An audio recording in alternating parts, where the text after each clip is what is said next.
for everybody present but Daniel and Ryan. So let's do the pledge salute. I pledge Allegiance to the flag of the United States of America and to the republic for which it stands, one nation, under God, indivisible, with liberty and justice for all. I'm going to read the district mission statement, but before I do, we are recording tonight again, but it's not going online until David can upload it, so it's another good. Make note that Ron walked in.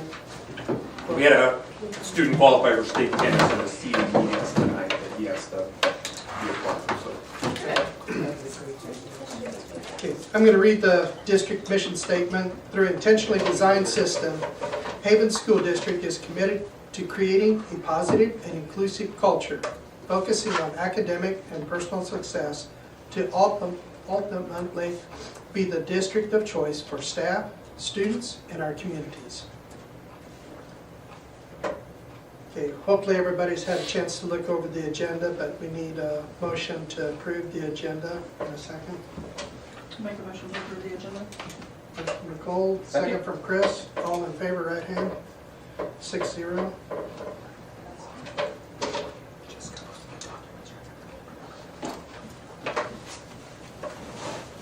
Okay, there is no one signed up for the Citizens Open Forum, so we'll move on to recognition and presentation. There's none there, so we'll move on to the consent agenda. Christy? Yes. So our ending cash balance for the month of April is $5,596,876.50. We had some checks that were over $10,000 to Heartland Credit Union for $10,734.82 for our credit card payment. Benny Keith for $36,694.04 for food. Central Mechanical in Wichita for $54,086 for the 5 RT units at Little Learners. Kansas Truck Equipment for $169,492 for a bus. And the City of Haven for $12,616.49 for utilities.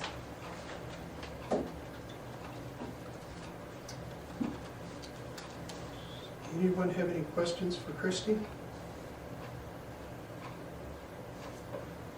Everybody good? Okay, we have the principal and director's report, the written reports. Does anybody have any questions for our directors? Shouldn't have put a Mac in my mouth. Hopefully somebody else has a question. Probably Megan. She is at not track. here. She's at track, okay.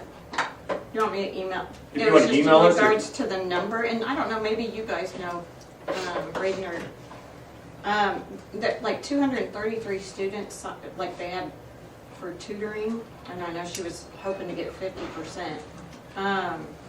Do we know how many we might get from that? It just seems like, and I'm doing it on nights and weekends. I guess I'm like, how are we arranging? Yep, for good question. teachers? Yep, so we put it out there for teachers who were interested, and we have a budget that we've spent on summer school in the past, and we're staying within that.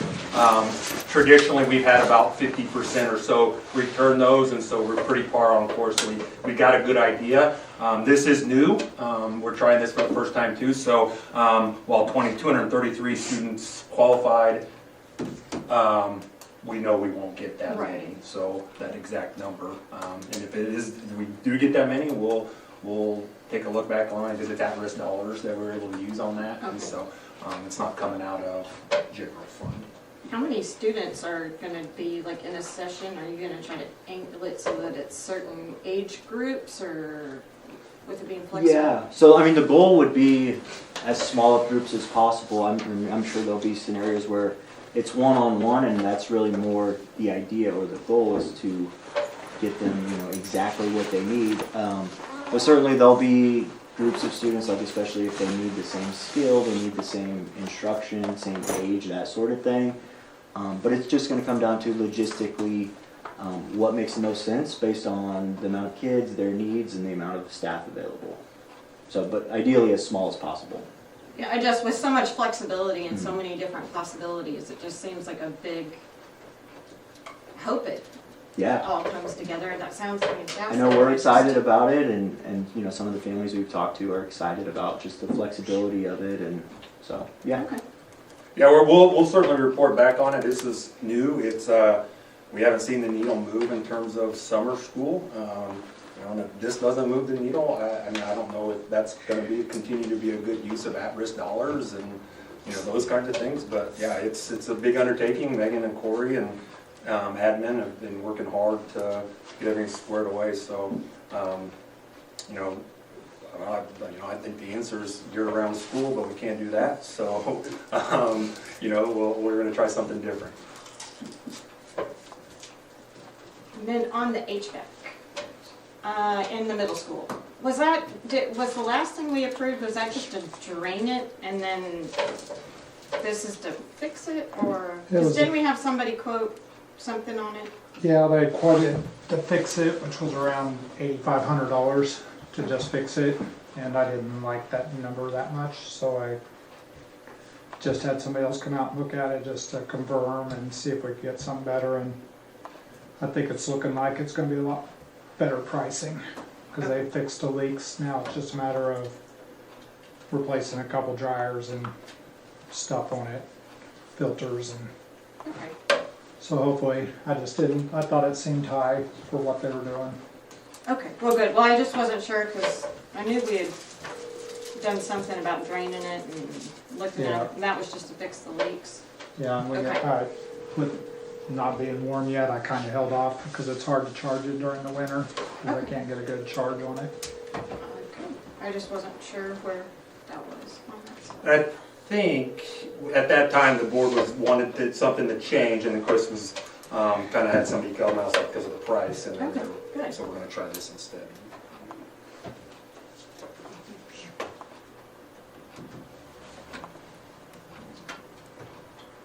Anybody else have any questions for our directors? Okay. The minutes are found in the drive. Does anybody have any questions or about those?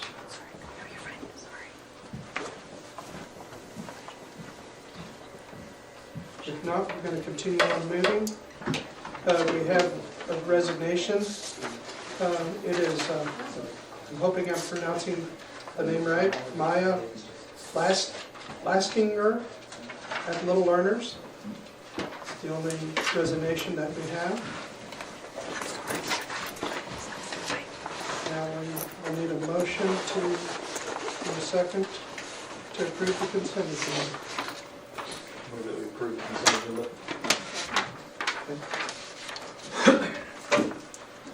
Did you say second? I second, yeah.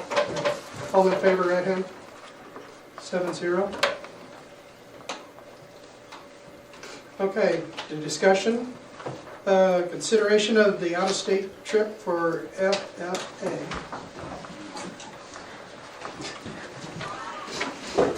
Just ignore him. I'll try.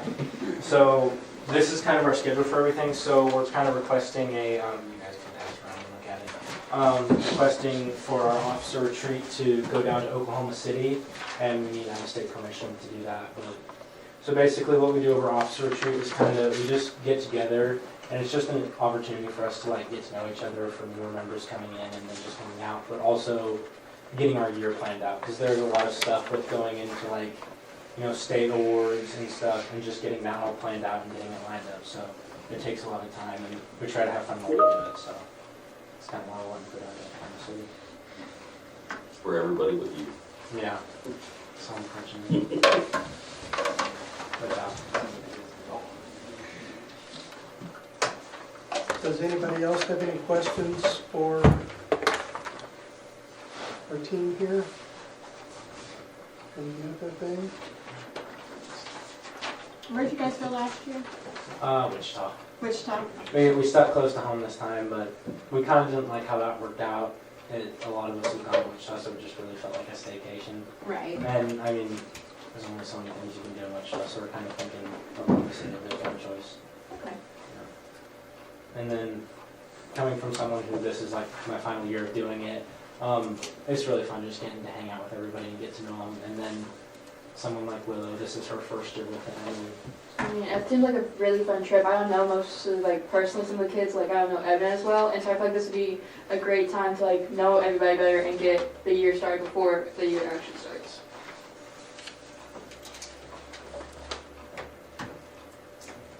Well, I'm going to make the motion to approve it. Do I have a second? Ron, okay. All in favor, right hand? 7-0. Go have fun, guys. Thank you so much. No, Ryan, you can't go. I gotta drive. You can try. Chaperone or just driver? I'm not a driver. Bring him back in Thank you, here. not Bring him back in. Or maybe we need to rethink that. You probably should. Chaperone before the chaperone. I know that the kids, my kids, when they were in that, really enjoyed those things, so. Okay, second one, consideration of changing computer apps requirement. Yeah, so we'll bring Miss Kelly up here. I shared this in my board update. She'll kind of walk you through it and the rationale behind and kind of what this will look like. And, certainly would recommend making this change, but then she'll be able to answer any questions after that. And this document should be found in your folder. Yeah. So if you look through this, you know that currently computer apps is required for all 7th graders at HMS. And if you want to take it in high school, it's taken as an elective. So what motivated this change was that by moving it to the high school as a requirement versus the middle school, we open up the most flexibility for students in their elective choices. So if you take it in 7th grade, you really are only left with 3 electives, which essentially eliminates anybody's ability to have year-long electives in middle school. And middle school is meant to be an exploratory time. So it specifically prevents kids in 7th grade from taking band and choir, or band and theater, or strength and conditioning for a full year in band. If we move it to the high school and allow them to have 4 years to take it, they then have a lot more flexibility. One of the concerns that comes with that is when we make something a requirement at a high school level, is are we adding more and taking away choice from students? So it would be my recommendation that the state only requires a half a credit of PE. We currently require 1 full credit. So if we take that PE credit to half a credit and move computer apps to that other, we're not adding any more additional required classes. It's just what's required looks a little different. As we look at what in the world does computer apps really prepare kids for, there's quite a few emphasis in our CTE pathways, including digital media, our web design class, our computer programming class, and computer apps is a prereq for all of those classes. So what's tricky is students will take it in middle school, they get to high school, and they get to take it again. And then they usually roll their eyes at me and are not super happy about that. And then I'm kind of nice, like, well, maybe we can just waive it. And I just would rather it be that they take it in high school. In a survey that was sent out by Jessica Wilson, who is our CTE facilitator and coordinator, she sent it out to all of our business partners who sit on our advisory committees for CTE, and asked us what skills in general do people need. And both computer skills and AI in particular was mentioned. And one of the most important, AI was actually almost emphasized more than even Microsoft skills. Both were mentioned, but AI was there, and the idea that they want students to know, because AI is potentially going to eliminate some future careers, how to use AI to manage their workflow. And computer apps is more than just learning how to type a document and put together a good PowerPoint. It really is one of the, if you look at the competencies that the state has set out for it, AI is a big part of it. So while we are going to address AI in our English classes, in our science classes, it would be nice to have a place where every student will be intentionally exposed and have to work through what does that look like in terms of their workflow. And then a couple other notes. It is, like I said, is a prereq for digital media, our audio video productions class, and our computer programming class.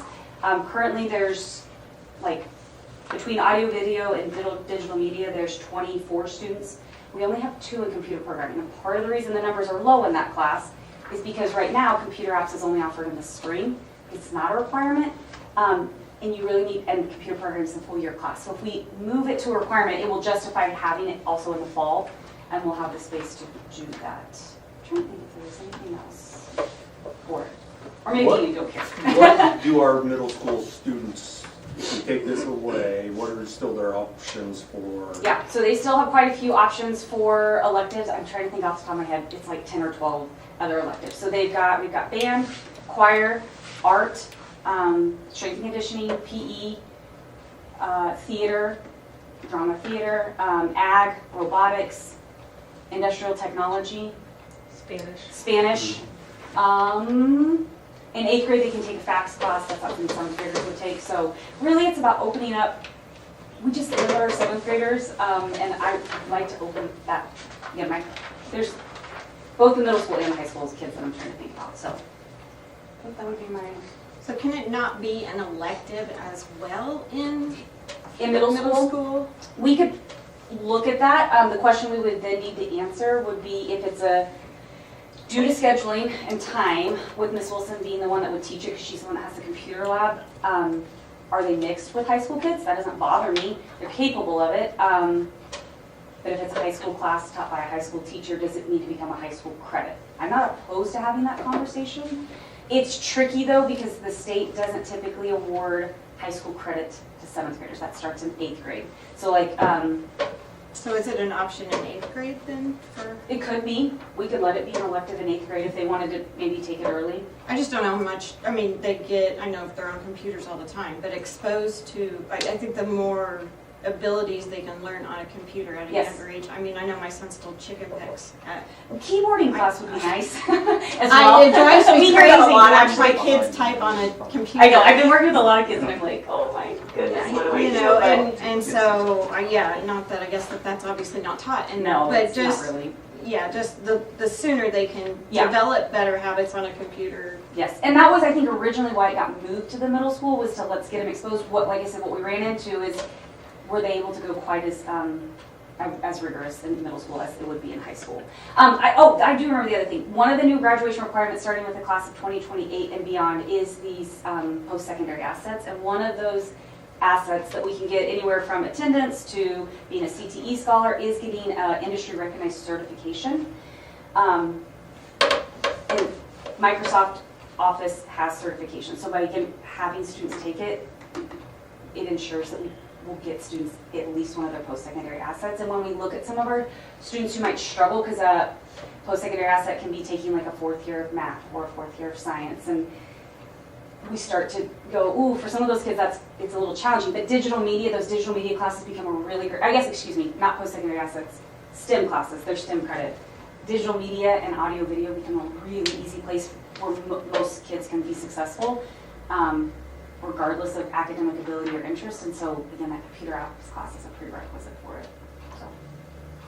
Do you foresee them taking it as freshmen, sophomores? My encouragement, the way I put it in the curriculum or the course guide was ideally by sophomore year. I'm not going to make them, but it would be my strongest recommendation that they try to, it's kind of like fine arts, they have to get a full fine arts credit. I always say try to get half by the time you're a sophomore.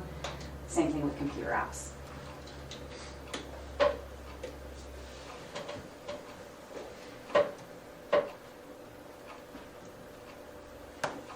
Any more discussion? So you're, for the class of 2030, 2030, so current 8th graders, this is class of the, 2030. So it won't impact our current freshmen through what will be seniors.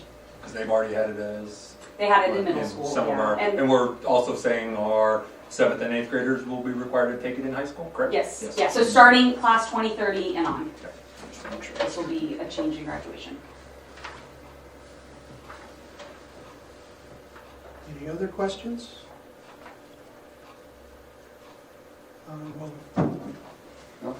It makes sense to me, so. I'll need a motion and a second. Can we just look to see at possibly adding it as an 8th grade elective that can count as a credit in high school? Yes. If it works. But, I mean, we can approve this, Yes. I just didn't know if it. Absolutely, but I think then the question that I would like then some discussion at the board table is we've done it for a couple classes, but how wider do we want to widen that eighth graders being able to earn high school credit. And we And are, I'm yeah. kind of with Miss Kelly, I think it opens up things on the backside for a lot of kids as they're seniors and our internships and all of that. But I think we can also make that circle too big. Yeah. And I don't know where that point is, and I think that's your guys' decision. And but we within can- our league, I guess I should say our league in our county, we are one of the only schools that allow middle schoolers to take classes and earn high school credit. So for example, like Halstead will let eighth graders take Algebra 1, but they don't earn high school credit for it. It counts towards state scholar. Bueller, they're same philosophy there. So we're already kind of progressive in that sense. But also, they has to be taught by and it has to be by a high school teacher. So our policy is it has to be high school teacher, high school curriculum to earn it. Kind of right now, it's been if it's a core class like math, science. We're looking like with NCAA some of those requirements like Spanish 1. So even though we count Spanish as like an elective, it counts as a core credit for NCAA Division 1 and 2 core requirements. So Spanish could be something that we get. Computer apps kind of gets to that gray area of is that a elective or a core? But I'm happy to have that conversation further. Because I think we're finding out we've got a kiddo that was interested in heading to college that semester to Yes. be part of the spring program, and he came from another district and they didn't count that algebra class. And Yes. so, part of that is to think about those things down the road too. Yeah. Yeah, the more we can open up kids' schedule, I'm all for that. Oh, you're fine. No, I will gladly make it first to make that change. First from Chris. Second from Ryan. All in favor, right hand. 7-0. Executive session. I will read the motion here.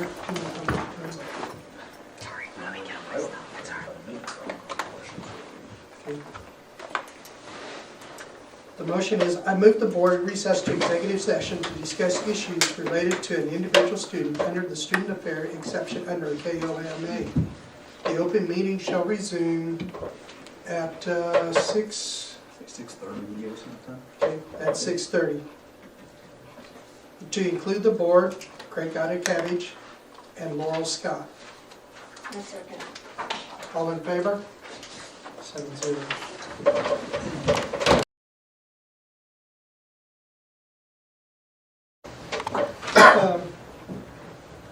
I will need a motion. I'd like to make a motion to adjust the students' graduation requirements, 23. That was discussed in Was discussed in executive session. Second. Okay, all in favor? Second. 7-0.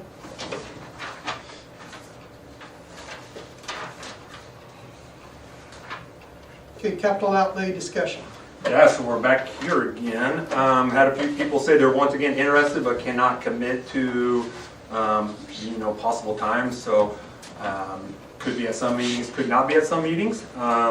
So really need some next steps, directions. My recommendation would be to schedule a meeting on May 26th or that week, and then invite some people and invite the community, and then use it as that initial meeting and then kind of see what traction we can get from there. We do have a little bit of time when we think about budget, like the budget won't get approved until September. And so I've said it before, I would say we have 8 mils worth of projects from here until eternity. It's just whether the board and what we put on the list and how we rank them, and that was kind of what this committee would do. And so we've got a little bit of time just because, that list of what we would do with those 8 mils in terms of the capital outlay budget would not need to get approved until September. So there's a little bit of time in there, but we're certainly running out. So I will turn it over to you guys for discussion and take notes and make that anything happen. I still think it's a good People idea come. to have your meeting in May, like you said, and try to just tell everybody who we can to get to show up. Come. Okay. And then, Where at? and what We will time? do it we'll probably do it plan on doing it in the library at the high school, and it may be I'll get a flyer made up tomorrow. So it'll be in the high school on May 26th? Is that what you said? Yes, correct. So wouldn't school's out, never mind. Yes. Yeah, Please don't drag it on any longer. they're ready to get out. I would say 6 o'clock would probably be Just the used start to time. Tuesday. But I'll 6 o'clock. Yes. Have some sort of form that's a binding contract for who shows up. Yes. They can literally You know, not leave the we'll- building. easy. So, we figured it out. Come here on the. You know, I think as we've said before, our current bond runs out at 2030 and we've got some bigger projects. And so I think those conversations have to happen no matter what the board decides on that. But I think, we've got projects, and I've said it before, I mean, we can probably come up with certainly 8 mills if just in, HVAC lifts and buses and those kinds of things. But then also how are we building our cash reserves back up and, and other projects that, aren't in, anybody, our admin's minds or teachers' minds that the community would like to see happen as well. I'll move forward on that then. That's all I need, Ken. Unless there's other questions or discussions. Any other discussion on this? Okay, we're moving on to regarding solar. Yeah, so kind of tying in with that, the original direction I was given was to tie that solar discussion in with that capital outlay committee discussion, and I think the way that folded out, I think we've got to pivot and talking with board leadership was to bring it back to the table to kind of talk through that again. I had a conversation with 2 schools that have currently have solar that went through King Solar, one of them being Gossel and the other being Fort Scott. Both had great things to say about solar energy and what it's done for their district. Gossel had a grant that fully paid for it 10 years ago, so they had no upfront cost. It's been pretty hands-off. Their grant required a 25-year warranty, but in those 10 years they've had 1 panel and 1 inverter go out, but King Solar's been really good about replacing them. And then Fort Scott, it was put in before their current suit, but it was part of a larger energy lease at that time. But he said it has reduced their usage by 40% in those buildings that they have. They've got it in their high school and one of their elementary schools. So I would say if the board is really interested in moving forward with this, I think the next steps we would develop a RFP and send that out, and then come back and have that discussion around that. That timeline-wise is, if that's the direction the board wants to go, I could put that together and have something as a first read or even to be approved in June, July, and then we would send that out. So I will entertain any questions that there may be. I'll allow you guys to discuss and take notes and marching orders. And they said it reduced 40% of their Cost. costs. Yes. How much did we quote, or I know we just did the high school, so were we estimating it to reduce all the high school costs, or? I would not. I would Sorry. speak that as more of a quote, as we had some consulting from Okay, sorry. King Solar. We'll still need to put those things in our RFP and things like that. Just I Okay, think so to that be would true be to at the that course. next level? Yeah, but I Okay. think if Mark can tell me, or you can. I mean, I Sorry, can talk. Mark. Yeah. So first year savings was $45,000. So I don't know what that percentage lines up. we pay about. We paid for the city, so it's hard to break it down by building, but we paid $12,000 to the city of Hammond, to $15,000 a month. Yeah, it could go up to Yeah. 15, I think 15, 16 during the summertime. Do we need to have more conversation about kind of the Brightwell service? I think that's part of that RFP, like if you're saying, yeah, we can't fund this with. Because we don't have any money. Correct. We got some money, they're careful. We don't have enough money to fund this project. That's what I mean, But yeah, I think during that RFP, as you would say, that we have to work with a company that does that, and we can make it as specific as Brightwheel. Because there are other companies. Because it's not really worth asking them, if they don't have an option like this, like, it's Correct. not, you don't need to waste their time. Yeah, and I would say they're I've been contacted by other companies that do solar too, because I've heard that we were having this discussion. So we can create that RFP as what we need to meet our needs as well.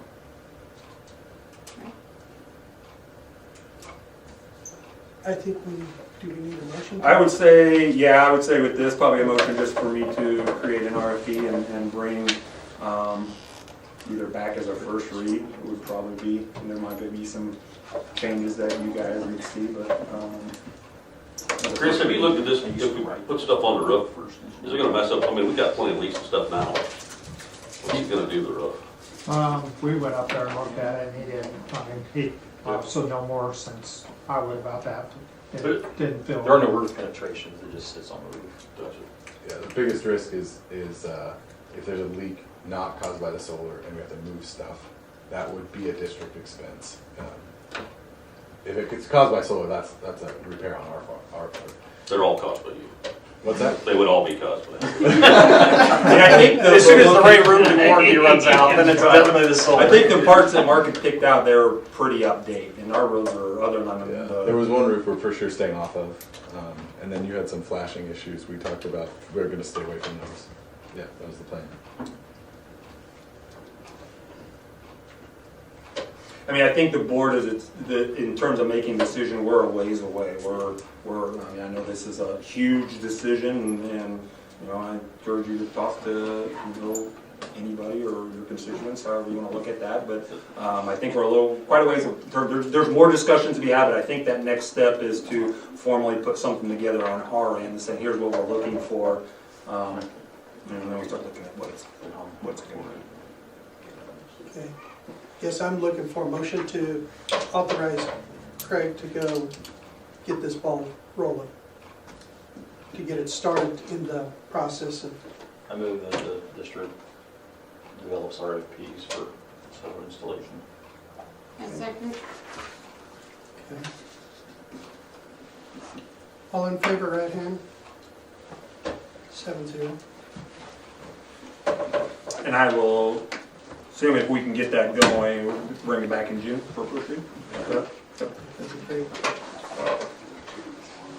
Okay.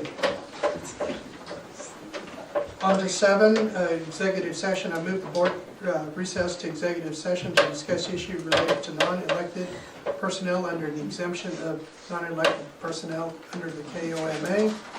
The meeting shall resume at 15 minutes. You can always extend if there's more questions. So it'd be at 6:55. I made that motion. Do I have a second? Second. Did you say who was included in that? Oh, thank you. No, I did not. Craig Cabbage and Jared Kirkpatrick. Second. I need a second. Daniel, all in favor? 7-0.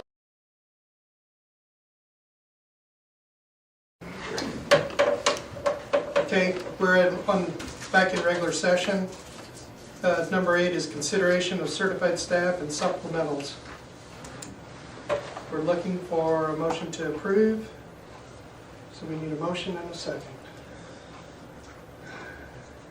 I'll move that we approve the certified staff and supplemental. First from Daniel, Second. second from Chris. All in favor? 7-0.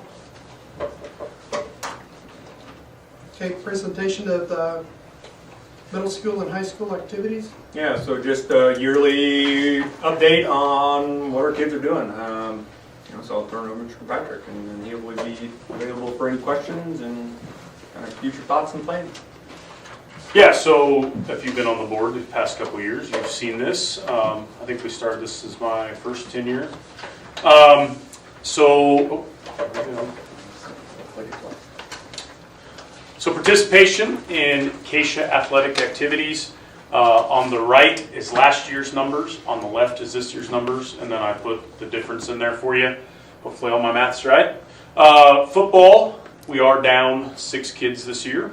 I can't necessarily explain it. I will say kind of the phenomenon I saw in middle school sports in general this year is that we have a lot of kids that are involved in traveling sports. And they would prefer, in some instances, to be involved in that traveling sport rather than participate. And I feel like it's more this year than it's been in the past, than participate in school sports. Volleyball, we're down 4. cross country up 2, so cross country's growing hopefully. Boys basketball real close, just down 1, 24 this year. Girls basketball down 2, and then track and field we're down 16. That number is not something Mr. Idacaj and I anticipated. Nope, as I put in my update, we will do better next year. Yep. We would not have recommended, we should have waited another Yep. week, so that was on me. Yep. Okay, participation in high school. I don't know if it cut it off. No, it didn't. We're good. Football, one of our most popular programs. Just again, right there where we were last year, 43 down 1 from 44. Volleyball down 10. I will say we lost a senior class that was heavily involved, both boys and girls sports. And then, so that's kind of plays a role in many of these. Cross country down 5, again, lost a big senior class, or not a big senior class, but a number of kids that were participating in that class. Girls tennis just down 1, 13. Boys wrestling gained a kid. We had some families move in this year, and wrestling was something they were interested in. Girls wrestling stayed the same. Boys basketball up 3. Girls basketball down 5. Baseball. So just remember, just because these numbers are up and down, girls basketball 3 years ago had 12 girls out. Yep. So why they're concerning, some of them, is that you see these drops, it does come. Yep. And I mean, what's a normal swing like class to class? Because I know like in this 8th grade class that'll go up to high school, I mean, it seems like a lot of them are involved in sports. Like, Yeah, I would say, some classes I would are- anticipate seeing an upswing in this. I would say this current senior class, yeah, not super heavily involved, in at least sports. yeah, So not super heavily involved like last year. Like last year, that senior class of boys that was involved in wrestling and basketball and football, and Yeah. that was huge. And so it's going to fluctuate year to year. I would anticipate football staying similar, volleyball being in that 20 to 30 range. Cross country is something you gotta love. You gotta love running. So I would anticipate an upswing in several of these, especially in the boys area. And then yeah, so like I said, it swings year to year. This just happened to be a down year, as you'll see here in a minute. Baseball and softball, very similar numbers. Boys tennis, hanging out in the teens there. Boys golf are up 4, but over half of those 10 are seniors. So that number will, unless we have a ton of 8th graders that are, and when I think of the 8th grade boys, they're either going to go out for track or they're going to go out for baseball. So I anticipate that number taking a dip. And then track and field, again, not the number we're looking for. It took a dip, and track's hard, and it's an individual sport, and a lot of kids would prefer to go out with baseball and softball and be with their friends as opposed to possibly doing hard work. So any questions about any of this?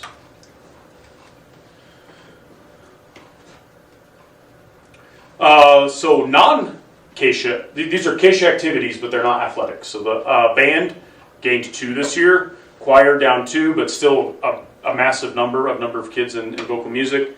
Debate up 7, glad to see that. Forensics up 2, K Club up 24, and then Scholars Bowl 12 and Stuco down 6. What is K Club? Thank you. I think I got an idea, but I asked my kids. Isn't your daughter the She's the president? president of it. I don't really know. It's a school leadership group, and they do community service, and they do they do community service, and I would argue it's similar to Stuco in many regards. They go to Keisha regional conferences and do team building leadership type things as well, and then they can come back with ideas of how to make the school better and those types of things. So, and again, Stuco, we had a lot of seniors last year. Why would that number change under all those elected positions? Well, yes, but not if you don't have kids run.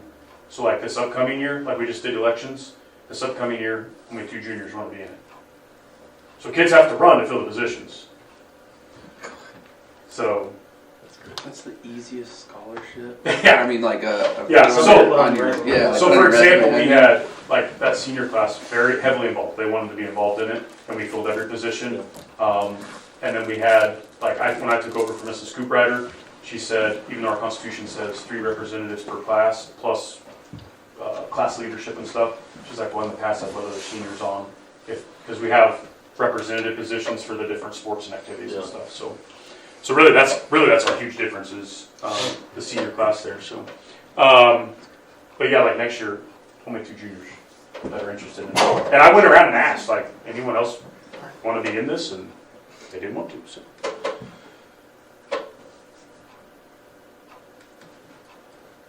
This is the number that was kind of shocking to me. So, out of 226 students in Haven High School, only 155 were involved in athletic activity. That's the lowest number we've had since in my time here. Again, I don't have all the answers for that. I think it just kind of depends on kids' interest. You can see we have 53 kids out for FFA in the high school and 17 in the middle school. A lot of those kids, as I looked at the roster, are in something else. So a lot of our kids are involved in multiple things. We did add theater this year as a high school and a middle school class. I would anticipate, I anticipate these going up. Yeah, theater is actually when Miss Kelly is doing enrollment, it's our highest, like our biggest growth in electives is theater. So yeah, I would anticipate these going up. If you had a chance to go to the plays, I didn't see the high school one, but I saw the middle school. They were good. We had 34 kids. And I would say that's from the individual you guys hired. Yep.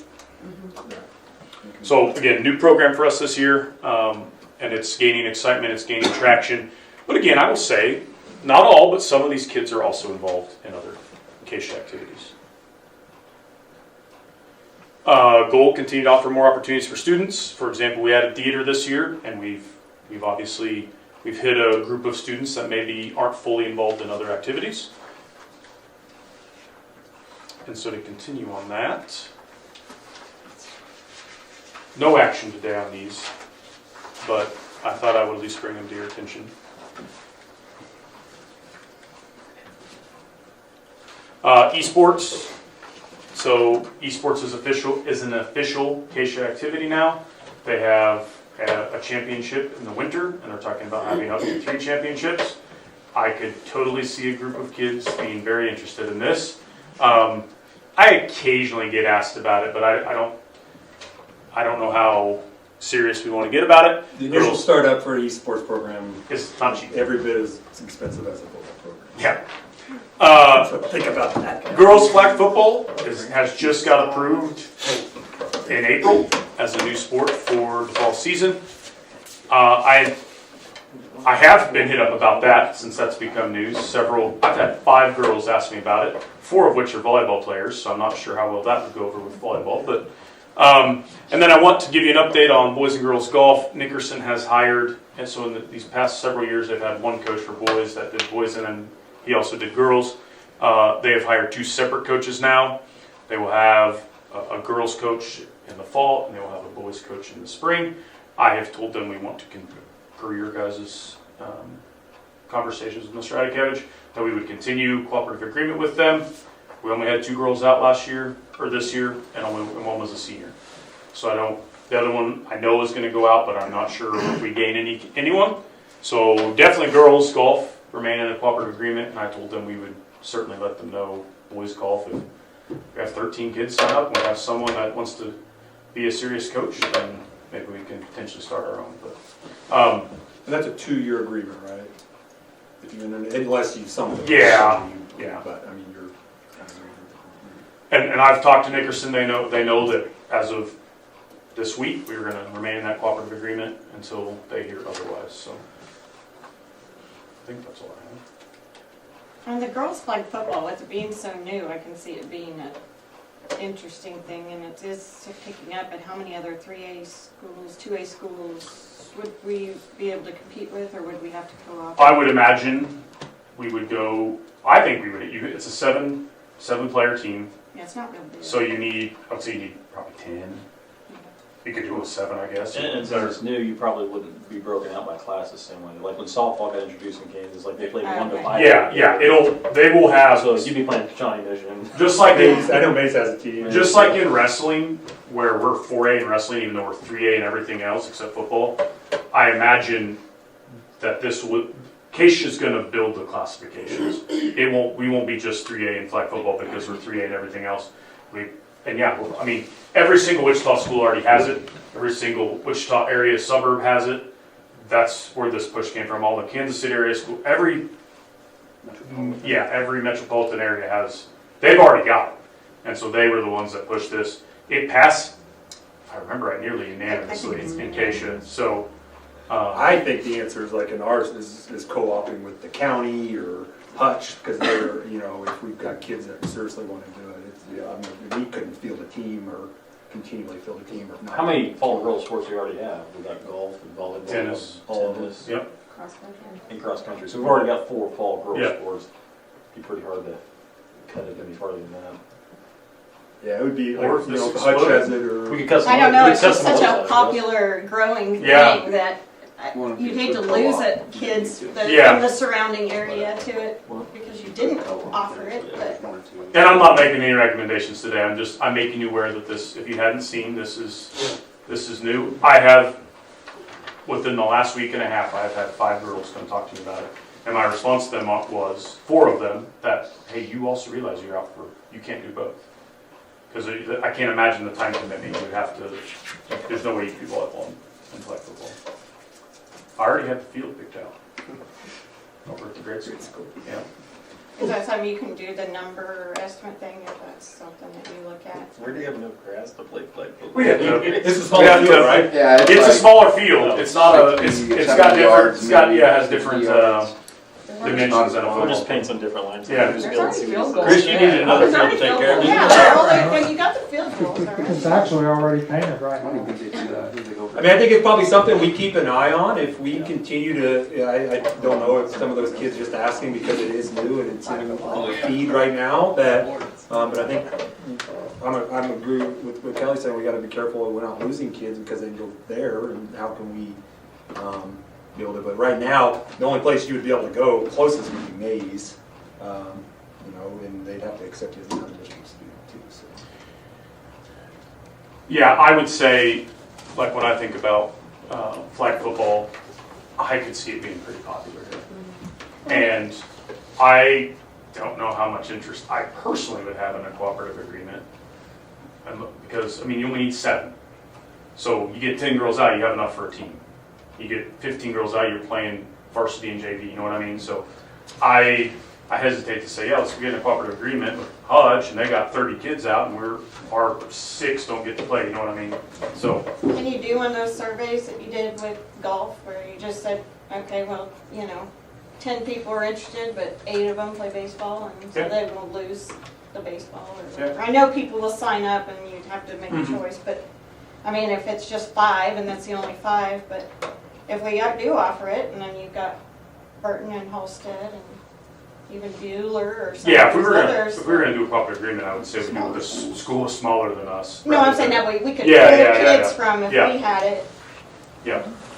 I could certainly get a survey out. I'm gonna have to do it quick, because Sorry. the kids are, Oh, they're gone. yep, they're out soon, very soon. So they're already out, but. They'll be okay with this survey. The teachers are out. Okay, that's all I have. Any other questions? We want to highlight, we are kind of looking at, do we need to break out our girls and boys wrestling programs? As you saw at the number, we've got a large group coming into this middle school that's in our club team that will be on the wrestling team. They've wrestled their whole life. They're not just going to join the basketball team. So I think we will circle back around to that conversation, but I think we're kind of close there. It's a packed space down there with 2 groups and what they're able to get out of them. And right now we pay 1 coach a little extra because he's 2 head coaches and then he has 2 assistants. So not ready to have that conversation, but we will be coming up to it. Yeah, I would second that. I would anticipate we're gonna have, I know we will have double-digit girls next year, and the boys will probably remain the same. They will probably have I mean, it'll probably be it will be our biggest winter sport if you could combine boys and girls. So something to consider. We can bring that back. Because we're getting at the point where they're going to look at splitting practices up, or you know, those kinds of things, and so they'll alternate those just due to the numbers. Yeah, so you can see there's 25 out now. That's same as boys basketball, more than girls basketball. We're going to be double-digit girls next year. The boys will probably stay the same. So it will be our biggest winter sport. And arguably, it could very easily become our biggest sport pretty quickly. It would. I mean, when we have one sport in the 40s.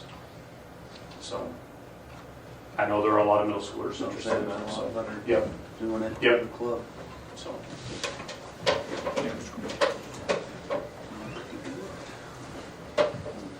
Thank you, Jared. Okay, number 10, consideration of out-of-district capacity. Yeah, so we're back at the second read. I didn't have any changes or recommendations, so we would just go to as presented. I will say we've had 3 applications, and as soon as this get approved, I will let those families know that we're going to be underneath our quota, and we'll be able to take them. So 2 from Burton and 1 from Dutch. So.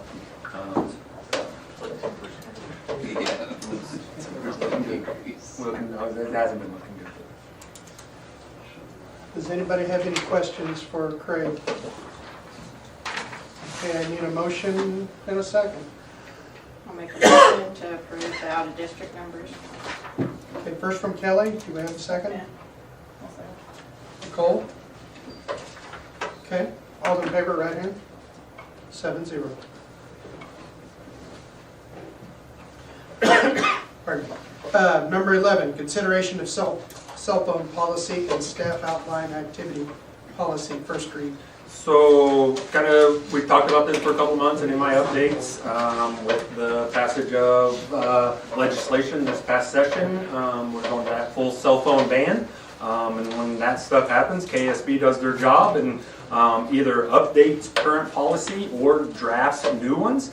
And so with this, it's kind of off our normal schedule, because you usually see the mass corrections done in July and December, or close to those times whenever KSB can get them out. But we've got these 2. I'm going to kind of talk through each one of them. No action tonight. But the first one with the staff online activities, this is kind of the one that what staff can and can't do in terms of being online. There's one part. They've added some stuff so you can see on this red line, but if you'll look on the first page, the 3rd paragraph down, it says, in order for district employees to utilize a social media platform. Everybody tracking? Kind of see that? Right below about the 3rd, so it's the 3rd paragraph down right before the numbers start. The way I read that is, and it's going to cause more work, but I don't think we have practices and policies in how we have coaches sign up or teachers sign up for social media, those kinds of things. And so that is kind of what it's saying, that they should be by this policy, and requesting permission to start a social media page, whether it's with social student council or it's the basketball team, those kinds of things. We've had a coach leave and wouldn't give up the password, and we had to start another one. And so, there are those things that happen. I'm not looking into getting, adding more to, admin's plates and those kinds of things. So, I will work on those, the practices, I guess, or the outline of what teachers or coaches should do to limit the amount of work for everybody. But I think we've got to get something in place in terms of that. I don't want to go back and make everybody that already has one go through this process, but kind of if this gets approved moving forward, we would need something in place, because it says prior approval. But as we get new coaches, those kinds of things, or a teacher wants to start one, or a group wants to start a social media page, whether it's Instagram, any of those that are out there, they would need to go through this application process.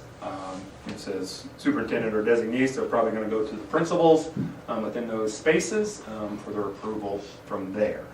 So that's kind of the big one that will look to be everything. Everything else I would recommend approval as presented from KSB, but you guys would have the next month to kind of look that over and either send other changes, questions to me, or we can come back, the next month and either look for an approval with no changes or as presented, or if there were other changes, I will bring them in and we'll push it a month. The second one is the student personal electronic communications devices, so that's new. This whole policy is new. This stems from the legislation that's passed that we're a cell-to-cell or a bell-to-bell cell ban. We've talked about this. It'll be changed. I shared my facts, my frequently asked FAQ page that will get shared out, and it'll be an adjustment. But I will ask you on this one, the JDC, to turn to page 2. And I think what we'll need some discussion around, and it may not, but around this using during school-sponsored activities before and after school. So if you kind of 2/3 of the way down the page, it says students may or /shall not, and I think that's the decision of the board, is whether you want use of access personal electronic communications during school-sponsored activities, programs, events occurring before and after regular school day, subject to district-approved procedures, events, rules, and staff direction.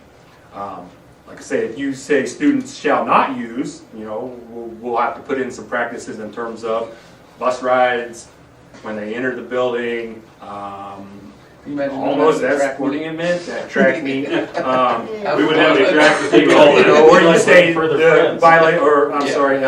students may, and then we can say, at discretion of coaches, because we have some coaches now that don't let them use them on the bus and things like that, and that's that would be my recommendation as opposed to just automatically saying shall not, especially with as big as it changes. I think this is going to be now, for some of our families as well. So those would be the two things that we would bring back either next month if there's no changes. But I would open it up to any, from sounds of it, it's probably a may use, but then we would kind of allow coaches and sponsors to police that as they see fit. Would be my recommendation on that. So I'll open any questions. As I said, admin will this will be an addition, or they've made some changes to their handbook, and so they talk about their red lines. As I said, the discipline side of it, I don't think that changes. I still think we, short of just telling them to put it away, I know we'll have to talk to teachers like it's going to have to be confiscated. Kids shouldn't even have it on their person or accessible right now. I do believe that'll change in a year, but right now that's where we're at, and so we'll keep sharing that with parents, and I put it in my newsletter a month ago just as a poll of who thought it was a good idea, and it was like 70-34. So that also says right now when we're not able to call and text in the mix of it, and all those things that I could text my kid at any time, or she would text me back. He would probably not because he follows the rules a little bit. So, any questions? I will open up any questions or concerns, comments regarding these two policies. But this is just the first read and just kind of initial discussion.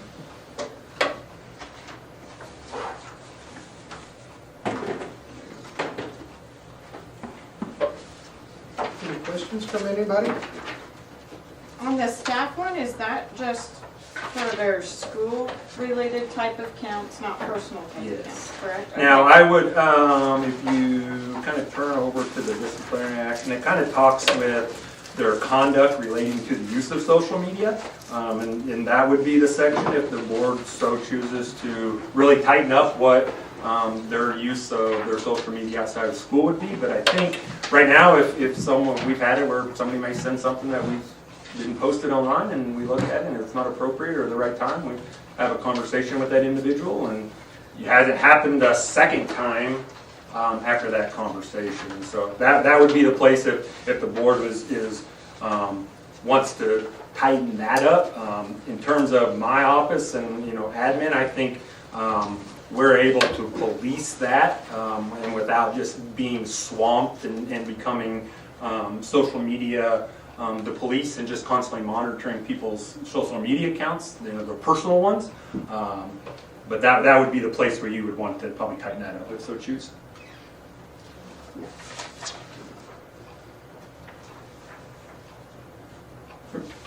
That's all I got on that. more to come. Any other questions? If not, we're moving on. Consideration of handbook, first read. Start with Haven Grade. We'll bring Mr. Morrison up. I sent an email. I did not print these copies just because the size of them, and then these will actually, they're redlined right now, so it would be a waste of copy. But you have the access to that folder. I wasn't going to bring them up, but if you want to talk through them, or you need it up. No, I mean, I don't have a whole lot of changes in there at this point. Obviously, we've updated staffing to reflect, our projected staffing for next year and the new staff that we've hired. The only major thing would be right all the way at the very bottom where we just, so there you can see our staffing changes for next year. But yeah, the only change would be the addition of this new policy, our communication policy. So just being clear about, technology, student personal devices not being allowed from bell to bell. They will have to have a designated space in each classroom, and we'll work with our building leadership team to determine what exactly that's going to look like, where they won't have access through the school day, and then just getting into, if we do catch them with their personal devices, like Mr. I said, it will be confiscated, parents will be contacted, parents will, have to come get the device, those sorts of things. And then just going into, the why, obviously it's the law, that's the big one, but want to, promote more social interaction, just, interpersonal skills, and just get kids off screens and off, personal devices so much throughout the day. So first read, this gives you guys a chance to review them after this, and anything else. My recommendation would, if you have questions, something specific, either reach out to that principal or shoot them to me and I will get that question answered. So any questions for Mr. Morrison, or kind of remember with handbooks, they're policy, you'll vote them in, but they don't supersede district policy. So we have to make sure, they align. Sometimes if that was messed up, this handbook would not take, the policy that we put in here won't supersede anything that's in our district policy handbook that you guys approve during the year. So,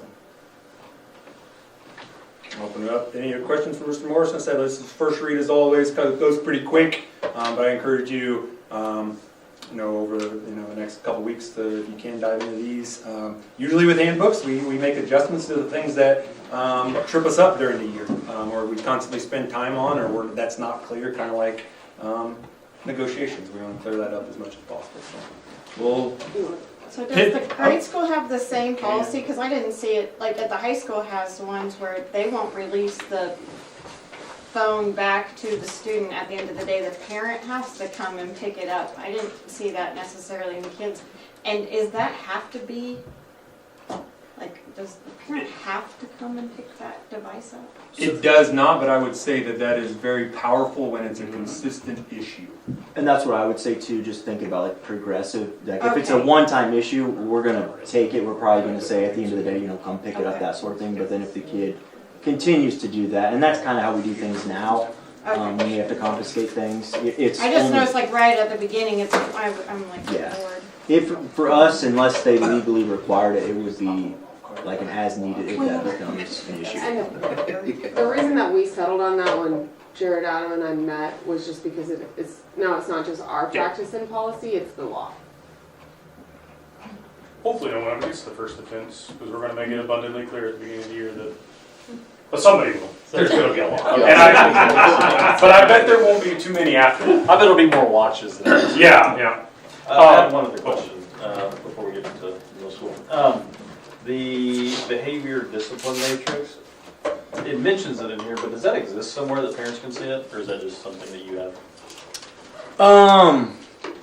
Yes, so I don't know, so that's referring to our tier 1, tier 2, tier 3 behavior chart. It's not in there, but it is something that we do have a document of, but I would say as we implement BISC next year, I expect that to continue to be refined to more align with those practices. Yeah, so I don't want necessarily to lock us into that, knowing that it's going to be an ongoing thing that's going to be refined, especially throughout next year with us implementing that new program. But yes, I do have a copy of it, and I'd Okay. certainly be happy to share that with anybody. Any other questions for Mr. Morrison? Go,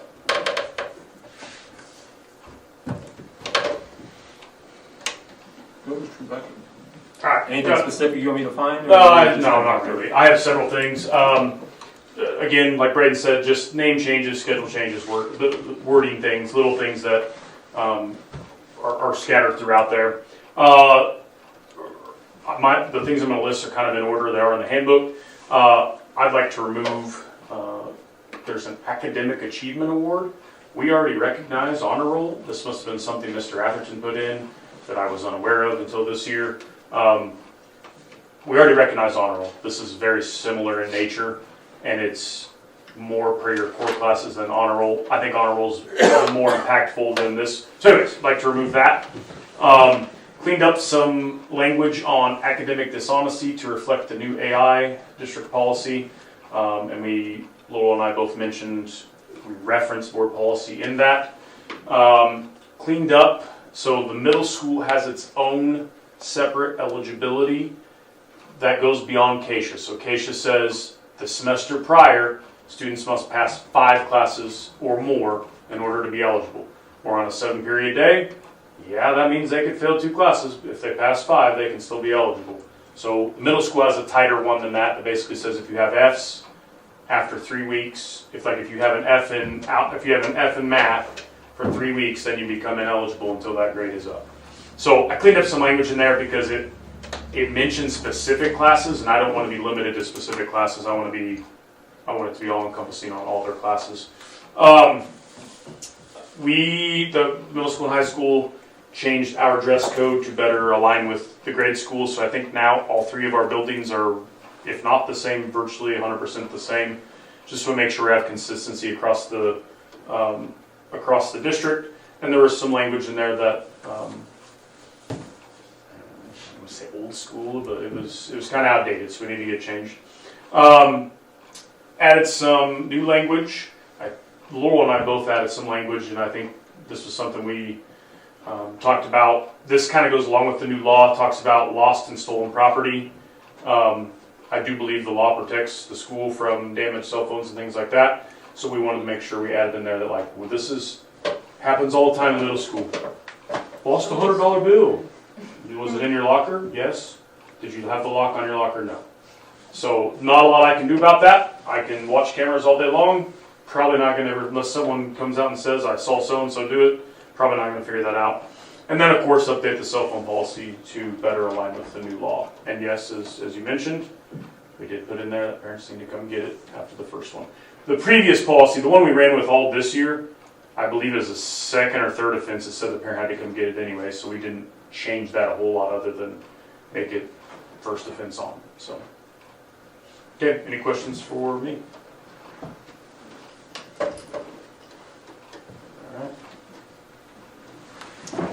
Ours is pretty similar to the middle school. We changed a few things when it came to organization of it. So instead of just having the page and what section, it's now alphabetical. So it should be a little bit easier to find some things. There, the first thing that we changed was our school personal property. That wording is very similar to how it's worded in the grade school's handbook.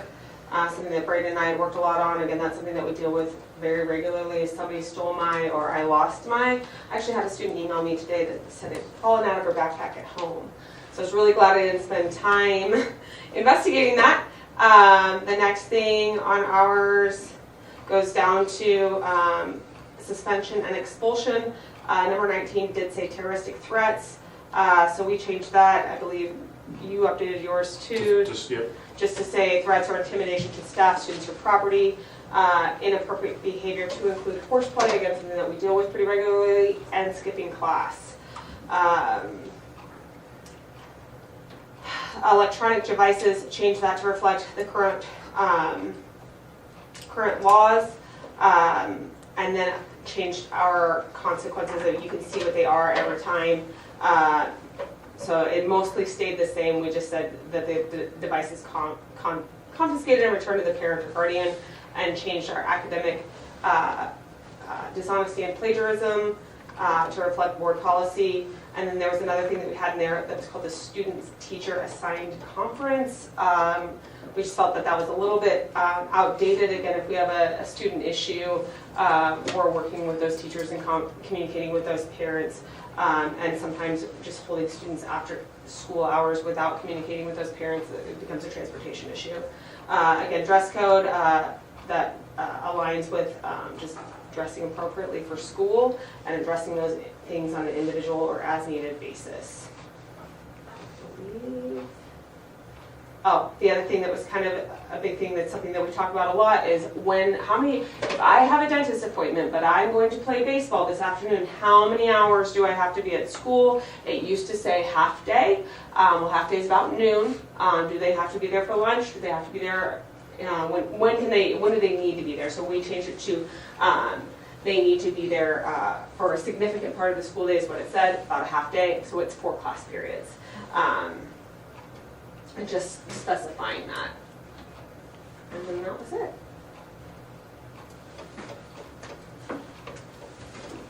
On the dress code, so the things that we took, the examples we took out, are we saying those are okay, or are those just generally consumed within the new?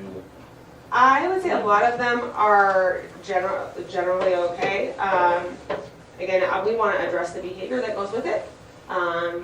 If you're wearing a hat and your behavior is not appropriate, we need to address the behavior. If teachers have rules in their classroom that say things like, hey, I don't allow hats in my class because it is a safety issue, it's a lab, we're going to follow that. But we didn't feel like we needed to specifically state that. Again, if there's a behavior that goes along with wearing a hood in school, we can address that behavior.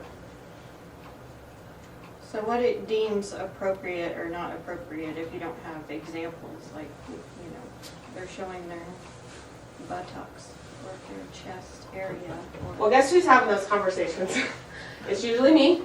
And again, if it's a problem in class, if it's not appropriate for school, so students are expected to come to school each day dressed in a manner that does not interfere with learning.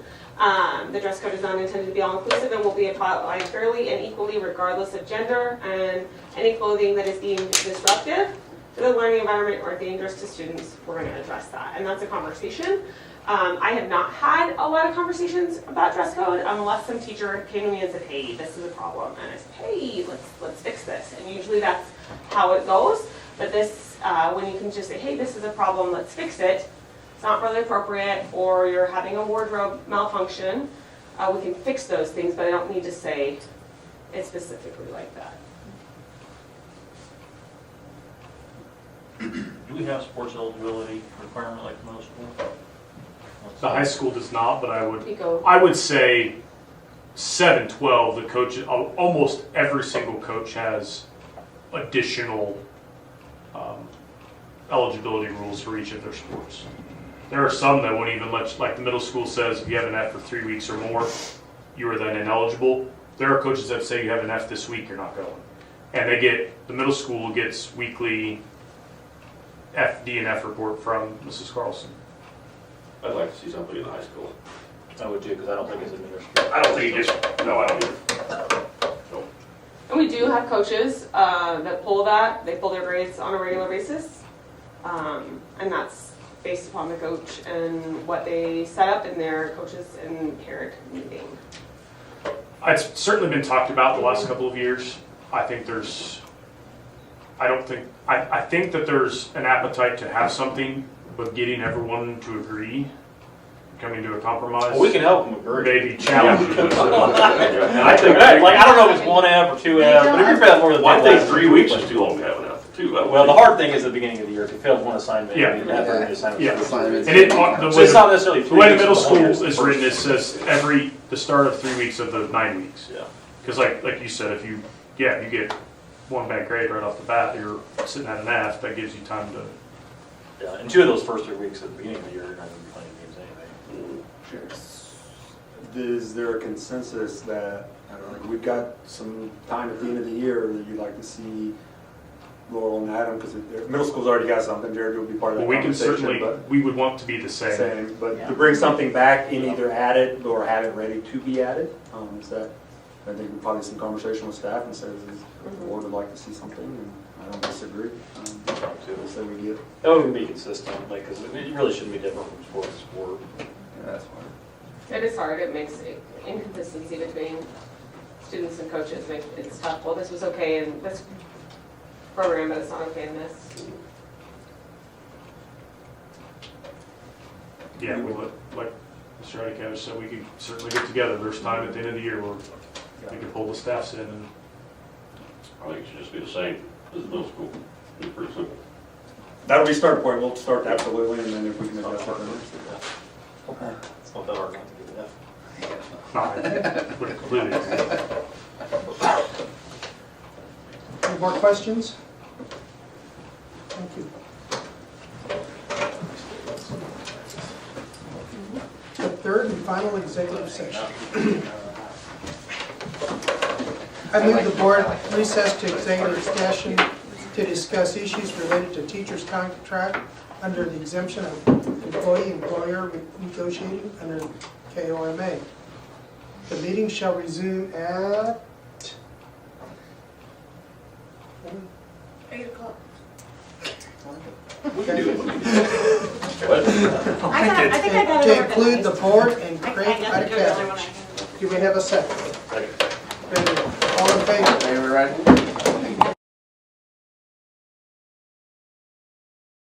Okay, number 14.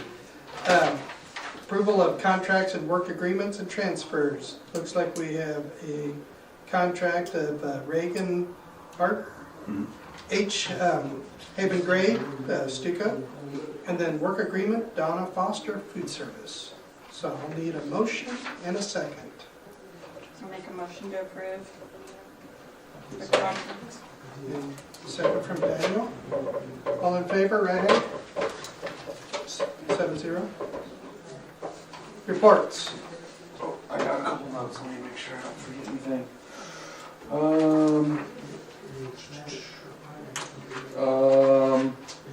Like always, our CEC's dealing with staff shortages. I know they mentioned they had some additional compensation for certain staff members throughout the county. One was Allison Stanley, she's just picking up some additional students for speech therapy, so trying to help out. So She does that at other districts. yeah, she's not solely here. She's already at several districts as well, but her name popped up. They mentioned that as part of the staff shortage, they're working to consolidate jobs. They think they can, it was an administrative position, but they can basically save $34K. They realized through doing this that now they think they can do that. So they're going to give it a shot. And then there's going to be a lot of new leadership there. So Lena Kisner just resigned. She had some personal things going on in her life, and so she's going to Junction City area, closer to some family. Will be. I mean, if it goes through, but that's the plan. And then Zachary, the assistant director, had resigned previously, and he's going to be the director of his home county. That's is it Arc City area? I think it is. Or somewhere. So anyway, they're going to be hiring. So well, they already filled Zachary's spot with somebody currently there, but they're going to be looking for a new director. So that's the tea there. And they hope to have it's posted and Yeah, screen, and I'm not sure who will be part of that. I think some of the board members, our CEC board members, will have the option, and then co-op soups and can. So I'll put them available on Me? Yeah, I've got a few things. So just remember, graduation 8th grade promotion is here. 8th grade promotion is Friday, May 15th at 6 p.m. I have Kelly, Nicole, and Chris. If you will be reported to the middle school gym no later than 5:45, we'll get lined up and get our directions to where we need to go. Graduation is Sunday, May 17th, 2026 at 2 p.m. I have Ken and Nicole down to be on stage with that. If you can report to the middle school gym by 1:40, we'll get lined up and set up to go with that. Dress is business casual. You'll be up on stage. So also have the end of the year barbecue is staff barbecue is May 20th. If you are free at 12:30, I invite you to come. Enjoy lunch. We'll grill out. Admin will grill out, and Kyla's crew will make some sides. And like I said, it's just a time for some fellowship. We'll honor retirees, and then they'll have a work day in that afternoon.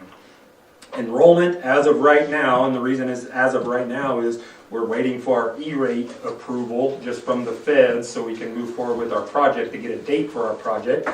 So that should happen at any time, but online enrollment will go live on July 13th, and then in person will be July 30th and 31st. And right now we plan to do those at site locations. If that changes, we will certainly share that out. And then last thing I have, congrats to our seniors.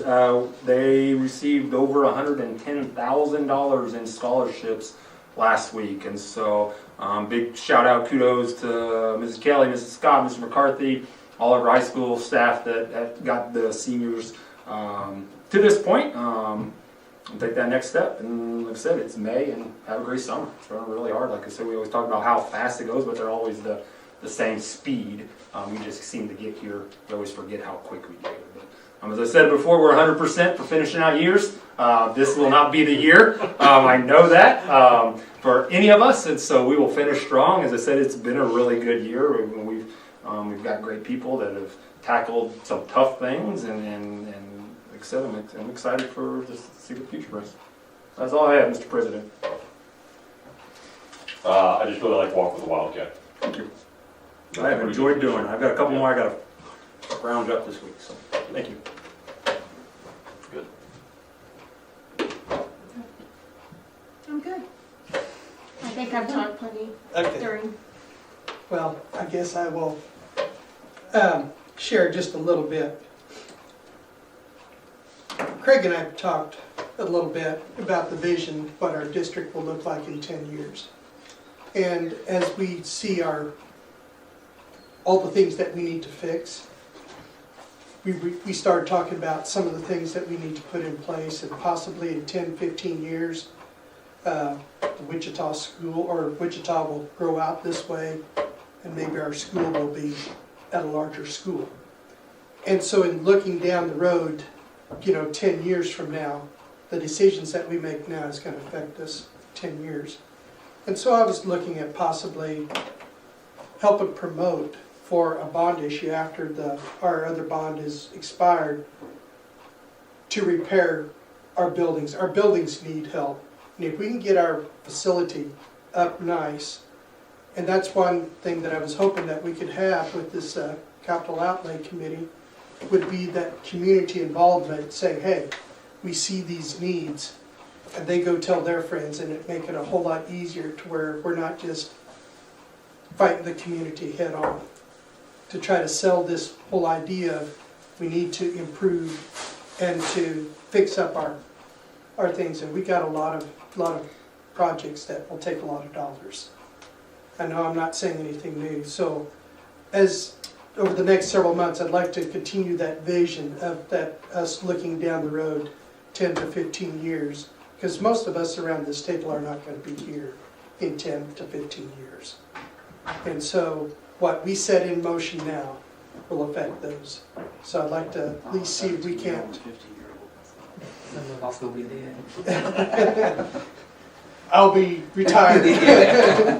But, so those are some of the things that I'd like to at least envision what we want in 10 to 15 years to set it up for those who follow us. One other thing, are we going to go and push off the July meeting?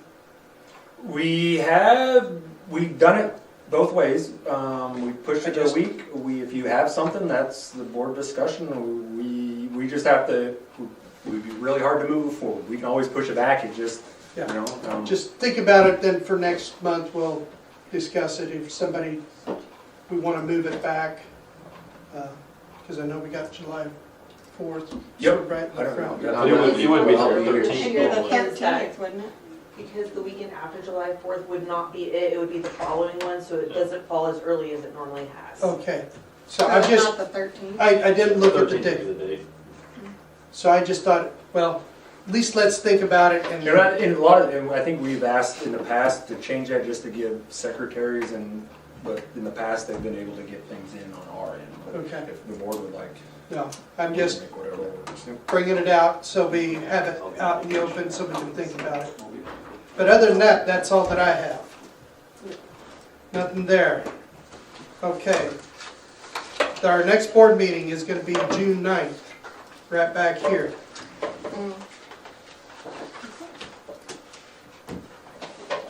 Are you sure? That's a, June 8th. Sorry, June 8th. sorry. I was just reading. No, you're right. My fault, June 8th. June 8th, let's change it to that. And so I will need a motion for the next one. 2026 even? Yeah. Not even That- 2025? Change that. Oh, my goodness. June 8th, 2026.